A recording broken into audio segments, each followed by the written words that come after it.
In this episode, the hot new Ferrari XX, Porsche celebrates 100 years of Le Mans, and a fancy new G-Wagon. Welcome to episode 236 of the We Are Auto Show. What's up, Derek? Mr. Michael Rao, what is new with you? Been out and about a bunch and been working a whole bunch. And locally here in Sarasota, around the 4th of July, so this recently, we hold the Powerboat Offshore Grand Prix. Oh, the offshore racing boats. Yeah. So as I've been driving around, I've been seeing like the race boats being towed in and out.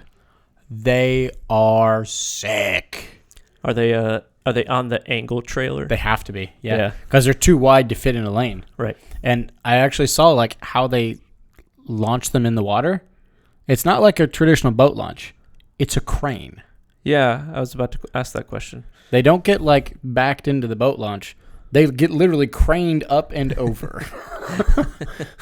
It's such a weird thing to see. That's cool though. Oh, it's super cool. But to see them on the road is such a wild thing. I saw like 4 of them go past me. It's like, whoa. Yeah. So much horsepower. That's neat. Very, very. But speaking of horsepower, let's talk about some new cars, particularly starting with the Ferrari SF90 XX. That's a lot of numbers and letters. It is a lot of numbers and letters, but more specifically, the XX makes it extra special. Yeah, they had the Ferrari. Well, what was the FXX? The FXXK and the FXX and all that. So this SF90 XX is a little different. So the double X, the XX moniker, that's always been applied to Ferrari's like track-only cars. Right. Like if you're street legal, you can't have an XX. This is different. Oh. This is the first Ferrari XX that is street legal. Oh. And I got to tell you, I don't like that. To me, that's watering down the XXness of it. Let's talk about this a little more, and then I'll give you my opinion on that. Don't know how I feel about that yet. Okay. You get the SF90 XX in either the Stradale or the Spider. You get a lot of horsepower. It uses the same plug-in hybrid V8 that gets 3 electric motors, I believe. A twin-turbo V8 with 3 electric motors. But because it's an XX version, it gets more power. So, all right. You actually get 786 horsepower, which gives you about 17 more horsepower than the regular SF90. But if you want to use the, I believe, qualify drive mode, we need to set a qualifying lap, you actually get that cranked all the way up to 1,116. Oh boy, that's a lot of power. Huh. Yeah. And, pardon me. You actually get a lot of horsepower. Do you know of any other cars on the road that have qualifying mode? Track-only cars. Yeah. Mm-hmm. I can't think of a car. I mean, sure they exist, but not that I know of. No, that a manufacturer builds that's like, it has a quali mode. Yeah. A lot of them have track modes, but no quali mode. That's a bit different. No idea. Yeah, apparently you can use qualifying mode up to 30 times before the battery is depleted. Okay. Interesting. There. I wonder, okay. I have so many questions about that, which we won't know the answer to, but that's fine. Like, is it burning through the whole battery or just that part of the battery? Or like, yeah, I don't know. Can you sequentially use it 30 times in a row, or just do you have to recharge it and then it only has 30 uses of the battery throughout the lifetime of the car? Yeah, I don't know. Huh. It does not elaborate on that. But boy. It does seem... You only get 30 quali laps. Ever. In this car. Ever. That you can use on the street. Yeah, it seems odd. Okay. It seems odd. They do claim with all this extra power and all this that you get to shave 0.2 seconds off of your 0 to 60 to 2.3 seconds. So realistically, about 2 seconds, which is the same as every other hypercar, supercar in the world right now, as well as a silly Tesla. Mm-hmm. You get a lot of new aero than you get with the standard SF90. You get a giant wing, for sure. New rear diffuser, new front fascia, lots of new aero. There is a ton of aero on this car. If I go back to... very aero heavy. Yeah. Slide 1, it almost doesn't look a lot like the SF90 that I remember. Yeah, it's got a different... It's just very different. Right.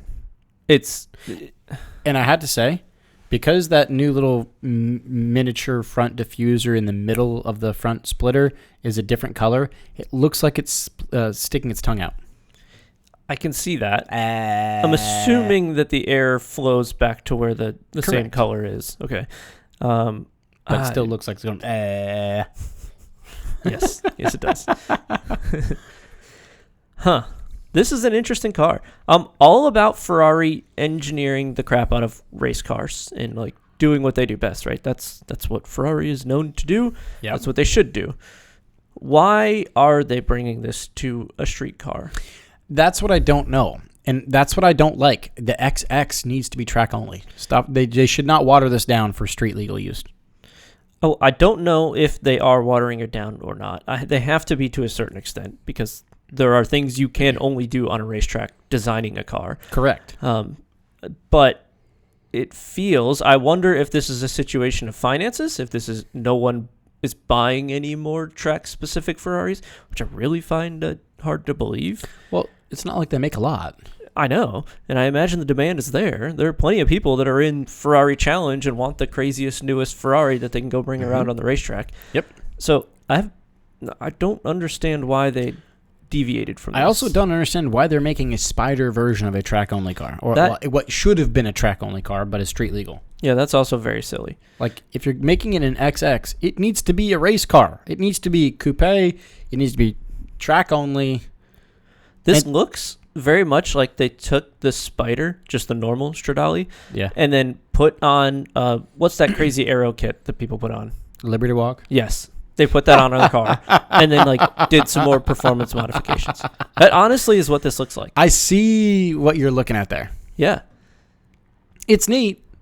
In terms of money, it's not cheap. They're only making 799 of the coupes, the Stradales. They're making 599 of the Spiders, which again, I feel like that's too many, but I digress. The coupe, you're going for about $844,000. The Spider is about $932,000. They haven't said how many will be coming to the US of A. And apparently they're all already spoken for. Of course they are. I don't think this is a demand problem. I don't really understand the reasoning for making this change. I agree. It's a neat car. It's going to be bonkers fast, but it's not a race car.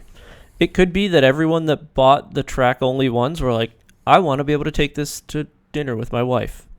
So Ferrari's like, okay, sure, we'll do it. It's going to change its performance characteristics. It's going to change the design. And I want to belt my wife into a 5-point harness. I don't see another reason. I don't know. I don't understand it. It should. I don't think this should be an XX. I think it should be the SF90R or SF90S. Yeah. But they're putting an XX badge on it. The only other reason that I could think is they're going to rebrand their track-specific cars in the future to something other than XX, and this was the way out of there. I see where you're going with that. That does make a little bit of sense. Yeah. I didn't think about that perspective initially. Maybe that's the plan. It's a cool car, so don't think I'm hating on it. I'm not shitting on it. No. It's cool. It's just I just don't like they called it an XX. Likely an over-engineered Ferrari, which is fine. Yeah. But yeah, $1 million for your Ferrari. Yeah. It's not expensive, cheap. But money's irrelevant. At that point, yeah. Yeah, it is. Agreed. So let's talk about another car where money would be still irrelevant. Okay. It's a Porsche. It's the new Porsche 911 Carrera GTS Le Mans Centenaire Edition. Okay. That's a mouthful. No. The 100 years of Le Mans? Yeah. Oh, boy. Okay. Like, as with everyone that's doing some sort of special edition for the centenarian Le Mans, the 100th anniversary of Le Mans. How many races has been run at Le Mans? The 24 hours. How many times have they run that race? Not 100 times. 96. Which is not 100. No. Why? Why are we calling this the Centurion Le Mans? Because it's been 100 years. And guess what? 4 years from now, The whole branding will be redone to the Centurion running of the Le Mans 24. And they do this all the time. Yeah. It's classic marketing at 100%. its finest. 100%. I wish Porsche hadn't done this, but okay. Tell me more about the marketing. Everyone's doing something like this. I know. But they've built this to celebrate the 100th anniversary of Le Mans, as well as hypercar convergence, as well as the end of GTE. Right? So it's kind of a celebration of things. It's damn, we didn't do very good at Le Mans. 100%.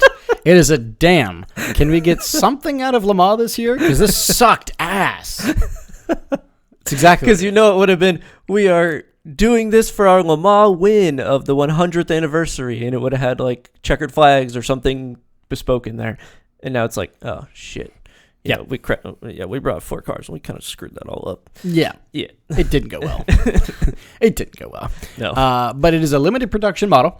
It takes a lot of hints and cues and clues from the 1951 race-winning 356 SL, which is that old-looking thing with the number 46 on it. Yeah, that's cool.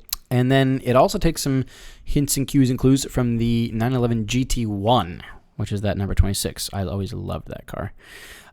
Really cool thing. Now the Centenaire edition, you do get it starts off life as a Carrera GTS, which is you get twin turbo, 3-liter flat 6 in the back, gives you 473 horsepower, 420 pound-feet of torque.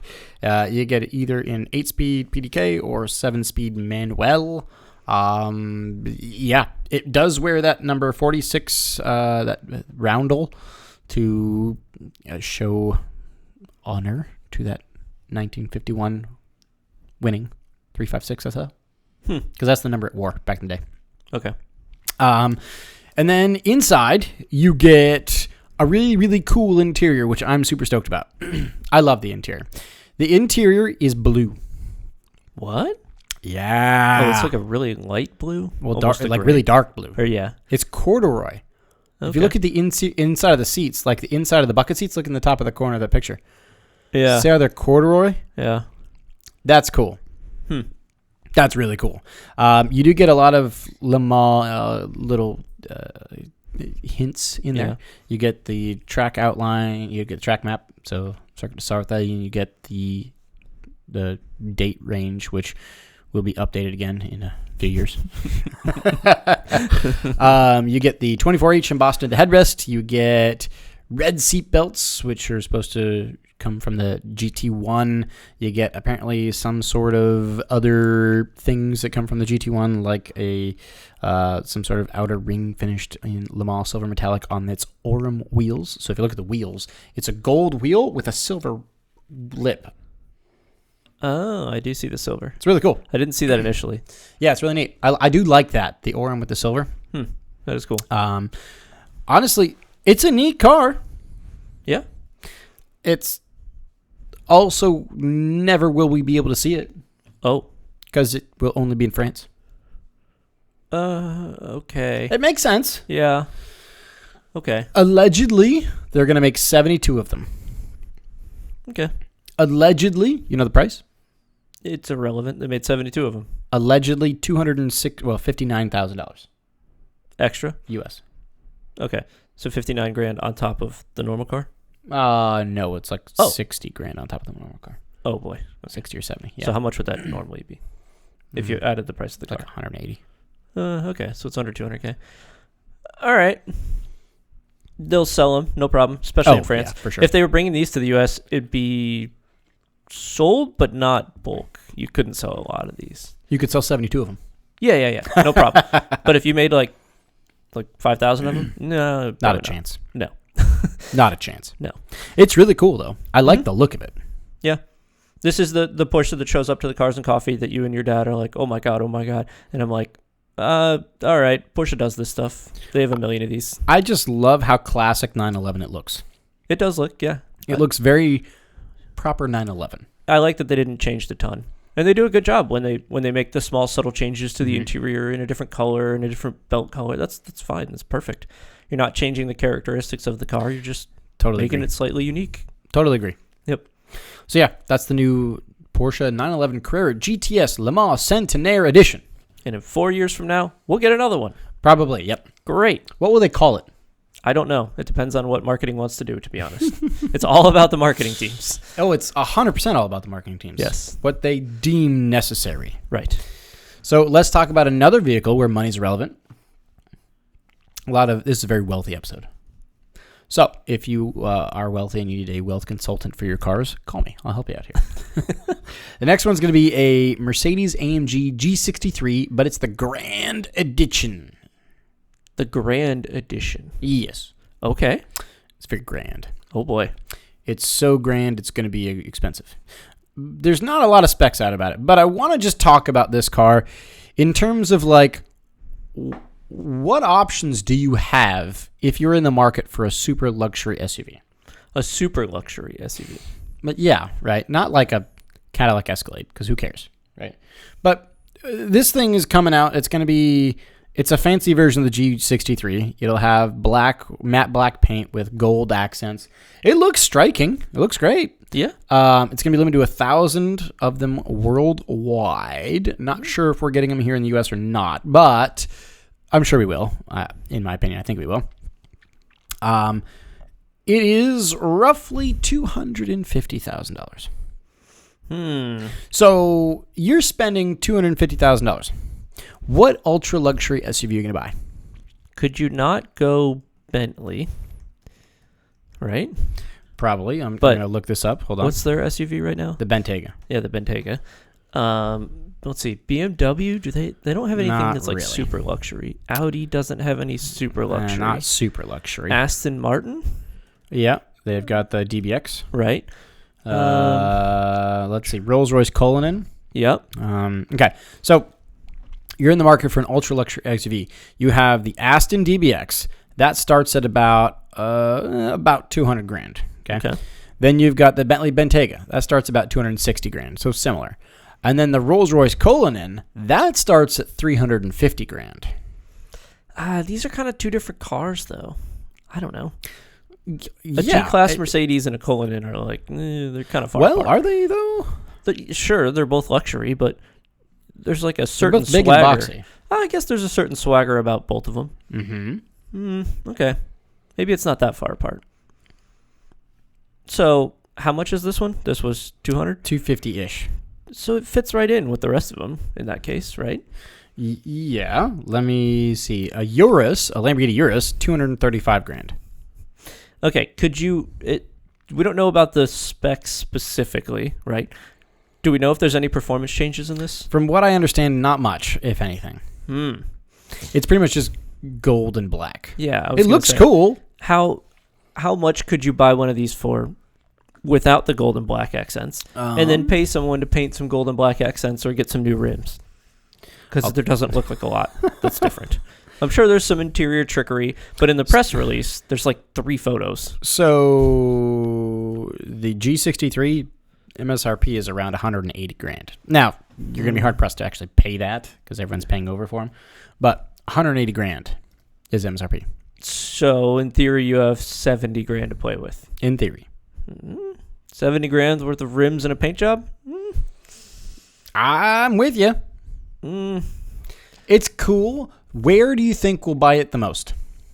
Where? Like geographically? Yes. Who will buy this? I don't know. Who will buy this? I'll tell you. It's going to be everyone in the Middle East. And it's going to be every superstar in LA. Yes. Nobody in between. I see. You maybe one in Miami, 2 in New York City, 1 in Chicago, a lot in LA, and then Dubai, and then 900 of them in Dubai and Abu Dhabi and in Jeddah and you're right about that. The Saudi and the whole Middle East. Oil money will pay for all of these. 900 of them. I guarantee 900 of them go to the Middle East. You're probably right. The last 100, the U.S. will get 50. 45 of them will go to L.A. 2 will go to Miami. 1 will go to New York. 1 will go to Chicago and one Yeah. will go to randomly like Oklahoma because some guy pays enough. And because that's the demographic, the price of it doesn't matter. It's So, irrelevant. yeah. And it's supposedly supposed to be allegedly $250,000. No, BS. not imported over there. Pump It'll those be numbers up. $400K. Yeah, for sure. Yeah. It's just, it's ridiculous. That's just how it works. It looks great. I like that they removed the front bull bar, like bumper. I think it's Mhm. kind of cool. But, woo, baby. Yeah, kind of silly. What a thing. So, yeah, that's new AMG 63 Grand Edition. Solid. Yeah, it's something. That's for sure. You got anything else to round us out for this episode? I do not. It's going to wrap us up for episode 236 then. Thanks so much for watching and listening. If you're watching on YouTube, please subscribe to the channel, leave a thumbs up on the video, and drop a comment. Let us know. What do you think about this new Mercedes-AMG G63 Grand Edition thing? Where is it going to be bought the most? I bet you're probably going to think the same as us here. If you're listening on audio only, send us those thoughts via social. Facebook is We Are Auto, Instagram is We Are Auto _, YouTube is We Are Auto, and our website is weareauto.io. So, thanks again. Catch you guys in the next one. Peace.